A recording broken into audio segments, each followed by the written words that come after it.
Hi, I'm Sarah. Today I'm going to read you the story of Ruby, which is titled like this: My family sold our house to start a new life in Europe, without me. They said, "You're a burden." Now they expect me to take in 6 people for free. I said no, it's your own fault for your problems. Their reaction surprised. Well, let's go. I'm Ruby, and I guess I should start from the beginning. I've been at college for 2 years, about 3 states away from home. Got here on a partial scholarship, not full, unfortunately, so my parents had to cover the rest. It's been pretty intense juggling classes and everything, so I didn't visit home much. The thing is, my parents always favored my older sister Emma. Always. Like when we were kids, she'd get the bigger room while I got stuck with the tiny one next to the laundry room. When she turned 16, they bought her a car, nothing fancy, but still a car. When I turned 16? You can walk, it's good exercise. Emma got piano lessons, dance classes, art classes, summer camps, the works. Me? We can't afford it right now, Ruby. But somehow they could afford Emma's stuff. Emma was 22 when she got married to this guy Jake who works at some big company. I went to the wedding, obviously, but guess what? She didn't ask me to be a bridesmaid. Her college friends got that honor while I sat there watching like some random guest. Mom kept gushing about how perfect everything was while Dad talked business with Jake the whole reception. So anyway, I was scrolling through Facebook and Instagram all the time, and it's just photo after photo of my parents hanging out with Emma and Jake. Family dinners, holiday parties, random Tuesday night hangouts, weekend trips, you name it.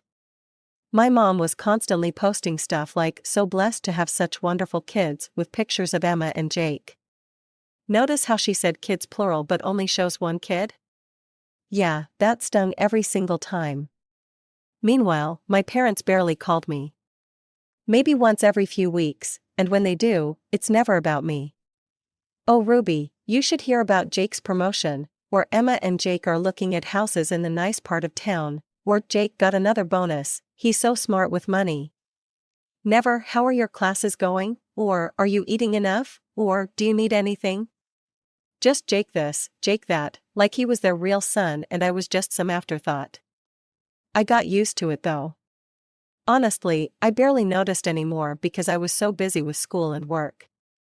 Yeah, I worked at this little cafe near campus, nothing glamorous, just taking orders, making coffee, cleaning tables. But hey, it pays some bills and gives me spending money for stuff my parents won't help with anymore. The worst part was during family events. Last Thanksgiving when I did make it home, the whole dinner conversation revolved around Jake's job and how he was going places in life. Dad kept saying stuff like, "Now that's what I call a real career path," while looking at me like I was wasting my time in college. Mom just nodded along, asking Jake about his work projects and his bright future while my attempts to talk about my studies got shut down with "that's nice, dear" before the conversation went right back to Jake's amazing accomplishments. So Christmas break came around, and I was actually looking forward to going home for once. I'd saved up money from the cafe and bought everyone small gifts, nothing expensive because I'm broke, but thoughtful stuff I picked out carefully. A nice scarf for Mom, a book Dad mentioned wanting, some fancy coffee for Emma and Jake. I figured maybe this time would be different, you know? Maybe they'd actually be happy to see me. I took the train home, carrying my little bag of presents, feeling pretty good about myself. But when I walked into the house, there's this weird chaos everywhere. Boxes, suitcases, people running around packing stuff. My parents are there, Emma and Jake too, and everyone was talking over each other about moving dates and shipping costs and plane tickets.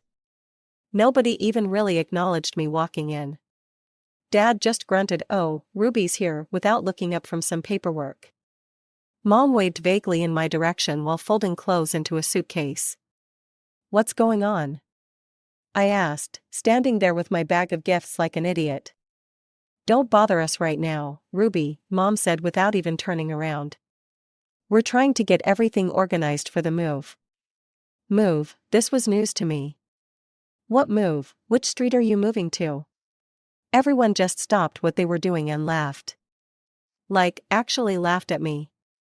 Emma had this smirk on her face that I wanted to slap off.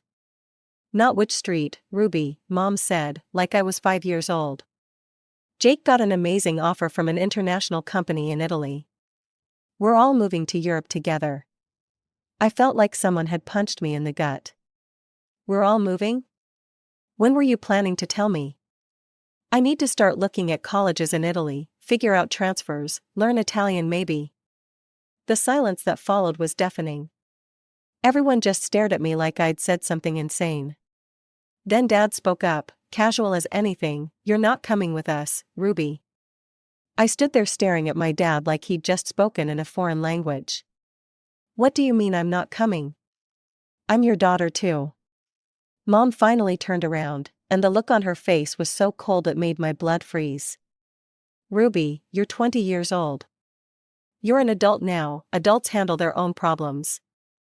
Jake's got this incredible position lined up, and frankly, we think it's time you learn to stand on your own 2 feet. What about finishing my degree? I still have 2 years left." "That's your problem to figure out now," Dad said, not even looking up from his papers. I felt panic rising in my chest. "So you're just going to stop paying my tuition? Just like that?" "Ruby, let's be honest here," Mom said, sitting down on a packed box like this was just a normal conversation. "You've always been a burden on this family. The money we've spent on your college could have been used for so much more." The word burden hit me like a slap. "A burden? That's what you think I am?" "Well, what else would you call it?" Emma chimed in, stepping forward with her arms crossed. "Do you have any idea how much money Mom and Dad have wasted on you? Money they could have saved for important things? My education isn't important?" "Not when it's just throwing good money after bad," Jake said, putting his arm around Emma. "At least Emma contributes to the family. She found a successful husband, she's building something." "What are you doing, making coffee?" I tried one more desperate approach. "Okay, fine. If you won't take me now, I'll finish college here somehow and join you after graduation. Just give me your address in Italy." The silence that followed was deafening. Mom and Dad exchanged looks, and Emma actually smirked. "Ruby," Mom said slowly, "we don't want you to join us later either. This is our chance for a fresh start." Emma nodded smugly. "Ruby, you need to understand that we can't keep carrying you forever. You're a financial burden we can't afford anymore." There it was again, burden. The word they'd used to define my entire existence in their lives. I looked around the room at these people who were supposed to be my family.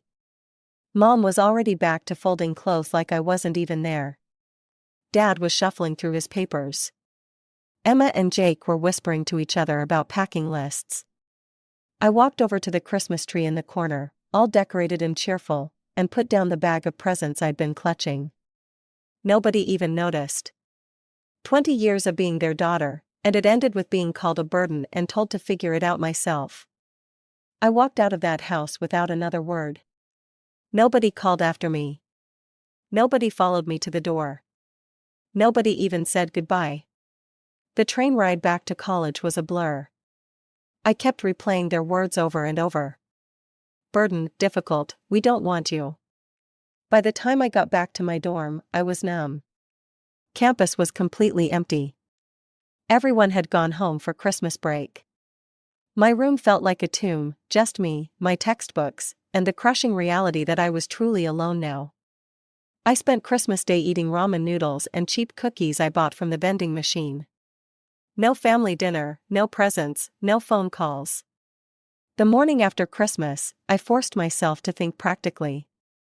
I needed about $20,000 to finish my last 2 years of college. My parents weren't going to help, they'd made that crystal clear. So I had to figure it out myself. I went to my job at the cafe and begged my manager for more hours. "I need to work as much as possible," I told her. "I'll take any shift you have." She was understanding and gave me double shifts whenever possible. While other students partied or relaxed, I worked. Every single day, sometimes 12 hours if I could manage it around my class schedule. I saved every dollar I could, buying only the absolute necessities. No new clothes, no going out with friends, no treating myself to anything. Every penny went toward tuition. In January, I learned from a cousin that my parents had sold the house and left for Europe with Emma and Jake. They didn't leave a forwarding address with anyone, not even relatives. It was like they wanted to make sure I could never find them. Fine by me, I was done with them too. The next 2 years were brutal. I worked constantly, studied harder than ever, and lived off cheap food and determination, but I did it. I graduated with excellent grades and a degree I'd paid for entirely myself. No help from family, no handouts, just pure stubbornness and coffee-stained textbooks. Right after graduation, I found a decent job at a marketing firm. Nothing fancy, but it paid well enough to rent a small apartment and start building a real life. I kept that same work ethic from college, taking on extra projects, staying late, volunteering for assignments nobody else wanted. My bosses noticed, and my career started moving up faster than I expected. I worked like a woman possessed for the next 5 years. While my coworkers went out for drinks, I worked on presentations. While they took vacations, I took on their projects for extra money. Every bonus, every raise, every extra dollar went straight into savings. I had a goal, I wanted my own place. After 5 years of living like a monk, I finally had enough for a down payment on a small apartment. It wasn't much, just a 1-bedroom in an okay neighborhood, but it was mine. I got a mortgage and felt proud as hell signing those papers. No family help, no cosigners, just me and my credit score. For the next 3 years, I threw every extra dollar at that mortgage. No fancy dinners, no expensive clothes, no vacations. I wanted to own something, really own it, without owing anyone anything. When I made that final mortgage payment, I cried. Not from sadness, but from pure relief and pride. But by then, the apartment felt too small. I was doing well at work, making good money, and I started thinking bigger. I wanted a house. A real house where I could spread out, maybe even think about a future family someday. So I sold the apartment and bought a house with a new mortgage. Nothing massive, but it had 3 bedrooms, a yard, and most importantly, it was mine. Well, mine and the bank's, but you know what I mean. I was living my best life, honestly. 10 years had passed since that nightmare Christmas, and I'd built something real for myself. My house was coming together nicely, I'd been slowly furnishing it and making it feel like home. Work was going great, I was dating this really sweet guy named Marcus, and for the first time in my adult life, I felt genuinely happy. Then my dad's cousin Patricia called me out of nowhere on a Tuesday evening. "Ruby, honey, I have some news," she said, and something in her voice made my stomach drop. "Your parents are back in the United States, and they're looking for you." My first instinct was panic, then anger. "How do you know this?" "Your mother called me last week asking if I had your contact information. She said they'd been trying to find you but you'd changed your phone number." I had changed my number twice since college, specifically so they couldn't contact me if they ever decided they wanted something. Guess it worked for a while. "Patricia, please tell me you didn't give them my address." "Of course not, sweetie, I know what happened 10 years ago and I wanted to warn you. They might try to contact other relatives to get your information." After I hung up, I tried to put it out of my mind. What were the odds they'd actually find me? I'd moved twice since college, changed jobs, changed everything. Besides, why would they want to find me now after 8 years of radio silence? I told myself to forget about it. I went back to my normal routine, work, gym, spending time with Marcus, working on the house. For about a month, I actually managed to push the whole thing out of my head. Then my doorbell rang on a Saturday afternoon while I was painting my guest bedroom. I opened the door, and there they were. All of them, Mom, Dad, Emma, and 3 little kids I'd never seen before clinging to Emma's legs. They looked older, tired, and definitely not like people living their dream life in Europe. For a moment, I just stood there in shock, paint roller still in my hand. "Surprise," Mom said with this fake cheerful voice, like we were long-lost friends meeting for lunch. "How did you find me?" I managed to ask. They didn't answer, Instead, they just pushed past me into my house like they owned the place. The kids immediately started running around touching everything. "Wow, Ruby," Emma said, looking around with this appraising expression. "Nice place, lots of room." Mom was doing the same thing, walking through my living room like she was measuring it. "Yes, this will work perfectly, plenty of space for the children." "What the hell are you talking about?" I finally found my voice. Emma sat down on my couch without being invited, pulling her youngest kid onto her lap. Jake turned out to be a complete bastard. We bought a house in Italy, but he put everything in his name only. Then he found some young Italian girl and kicked us all out. He divorced me, she continued, her voice getting bitter. And somehow he managed to arrange it so I got basically nothing, no house, no money, barely any child support. We were left with nothing. Mom nodded dramatically. We had to come back to the States with almost no money. We've been staying in a motel for the past month. "That's terrible," I said slowly. "I'm sorry that happened to you. But I still don't understand why you're here." The silence that followed was telling. "Ruby," Dad said in that same condescending tone he'd used 8 years ago, "we're family. We need to stick together during hard times." That's when it hit me, they weren't here to apologize or reconnect. They were here because they needed something. "Let me get this straight," I said, my voice deadly calm. 8 years ago, you told me I was a burden, refused to help me finish college, and moved to Europe without even leaving a forwarding address. Now you're back because your perfect life fell apart, and you want what exactly?" Mom looked at me like I was being unreasonable. "We want to stay here, Ruby, with you. We're family, and family helps each other." I stared at them for a long moment. Emma was sitting on my couch like she belonged there. Mom was already mentally rearranging my furniture. Dad was looking at me expectantly, like of course I'd say yes. The kids were running around my house, touching my things, making noise. "No," I said quietly. "What?" Mom blinked. I said no, absolutely not, you are not staying here. "Ruby, be reasonable," Dad started. "Reasonable?" I cut him off. "You want to talk about reasonable? Let me tell you what's reasonable.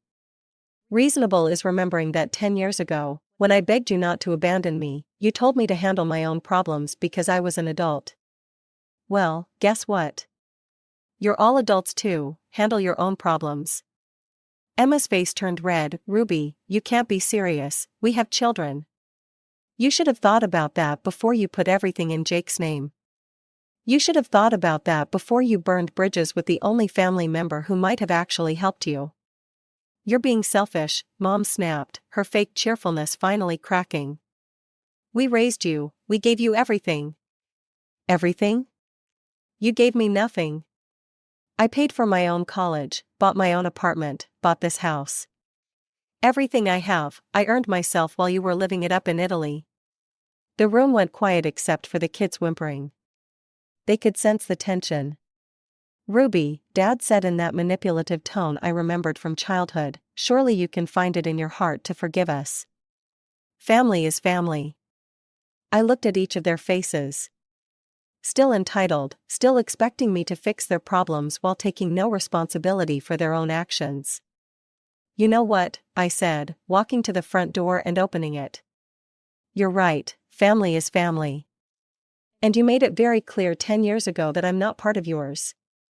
"Ruby, don't do this," Emma pleaded, but I could see the calculation in her eyes. "I'm not doing anything, I'm just applying the same logic you used on me. You're adults, figure it out." They left, but not before Mom hissed at me that I'd regret this, that they'd find a way to make me help them. I figured that was the end of it. They'd made their threats, I'd held my ground, and hopefully they'd crawl back to whatever hole they'd emerged from. I went back to my life, work, Marcus, fixing up the house. I almost convinced myself it was over. Then a month later, I got served with legal papers. My parents were suing me for financial support. $4,000 a month. The paperwork claimed they were elderly and unable to work, and that as their daughter, I was legally obligated to support them. They'd attached medical certificates stating they were disabled and couldn't earn income. I stared at those papers for a solid 10 minutes before the rage kicked in. These people who'd abandoned me, called me a burden, and refused to help me through college were now demanding I pay them $4,000 a month. The audacity was breathtaking. I called a lawyer immediately. Sarah Chen was recommended by a colleague, and when I explained the situation, she was incredulous. "Let me get this straight," she said. "They cut off your college funding, moved to another country without telling you, and now they want you to support them financially?" "That's exactly right." "Okay, we need to gather evidence. Do you have proof that you paid for your last 2 years of college yourself? Bank statements, loan documents, work records?" I spent the next 2 weeks digging through old paperwork. Bank statements showing my paychecks from the cafe, tuition payment receipts, everything I could find. It was painful going through those old documents. They brought back memories of working double shifts while my classmates partied, eating ramen for months to save money, the constant stress of wondering if I'd have enough for next semester's tuition. But I had everything, every receipt, every bank statement, every piece of proof that I'd done it all myself. "This is good," Sarah said when I brought her the documents, "but we need more. Do you have any written proof of their abandonment? Any documentation of them cutting you off?" That's when I remembered Patricia. I called her and explained what was happening. "Oh honey, this is terrible," she said, "but you know what? I might have something that could help you." She came over 2 days later with a manila envelope. Inside was a letter, an actual paper letter with no return address, postmarked from Italy about 6 months after they'd left. I read it with shaking hands. It was from my mother, and it was brutal. She wrote about how relieved they were to be free of me, how I'd always been a burden and disappointment, how much happier they were without having to worry about my problems. She actually used the phrase, "completely unnecessary person," to describe me. But that wasn't all. Patricia pulled out her phone. "I also recorded a conversation I had with your mother 2 weeks ago." She called me bragging about the lawsuit. She played the recording. My mother's voice came through clearly, talking about how they'd forged medical documents to make themselves look disabled, how they figured I was making good money and should be forced to share it, how this was payback for me refusing to let them move in. The trial was a circus. My parents showed up with Emma and her 3 kids, all dressed like they were going to church. My parents had walkers and were acting frail, playing up their supposed disabilities for the judge. They put on quite a performance. Mom cried while talking about how she'd sacrificed everything for her children, how she'd given me the best education money could buy, how she never expected her own daughter to abandon her in her time of need. Dad talked about his failing health and how they'd spent their life savings on my education, leaving them with nothing in their old age. It was all lies, but they were convincing lies. Then it was our turn. Sarah methodically presented the evidence. The bank statements showing I'd paid my own tuition. My work records proving I'd worked full-time while in school. Documentation of their house sale and move to Italy. Then she played the recording. The courtroom went dead silent as my mother's voice filled the room, admitting to forging disability documents and bragging about manipulating the legal system to extort money from me. After that, she presented the letter. Sarah read portions aloud, including the part where my mother called me completely unnecessary and wrote about how happy they were to be rid of me. My parents' lawyer looked like he wanted to disappear into the floor. The judge was not amused at all. "This court finds the plaintiff's claims to be not only without merit but fraudulent," he said. "The evidence clearly shows a pattern of abandonment and manipulation. Furthermore, the defendants have admitted to falsifying medical documents, which is a serious crime." He dismissed the case and ordered my parents to pay a substantial fine for the forged documents. He also issued a restraining order preventing them from contacting me. Outside the courthouse, my parents tried to approach me, but Sarah stepped in front of them. "Don't even think about it. You come near my client again, and you'll be in jail." They left looking defeated and angry. Emma gave me one last hateful look before following them. That was 2 years ago. I never heard from them again, and honestly, I don't want to. Patricia tells me they moved to some small town in another state, probably to avoid the legal consequences of their fraud. Me? I'm doing great.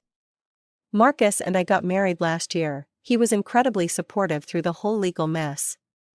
We're talking about starting a family soon, which is both exciting and terrifying. I want to make sure I'm nothing like the parents I had. I've learned something important through all this: family isn't just about blood. It's about people who actually care about you, who support you when things get tough, who celebrate your successes instead of resenting them. My parents taught me that lesson the hard way, but I'm grateful for it now. I built a life without them, and it's a pretty damn good life. Sometimes I wonder what would have happened if I'd let them move in, if I'd been the bigger person and forgiven them. But then I remember that letter, that recording, the way they looked at me like I owed them something just for existing. I don't owe them anything, I never did, and now, finally, I'm free.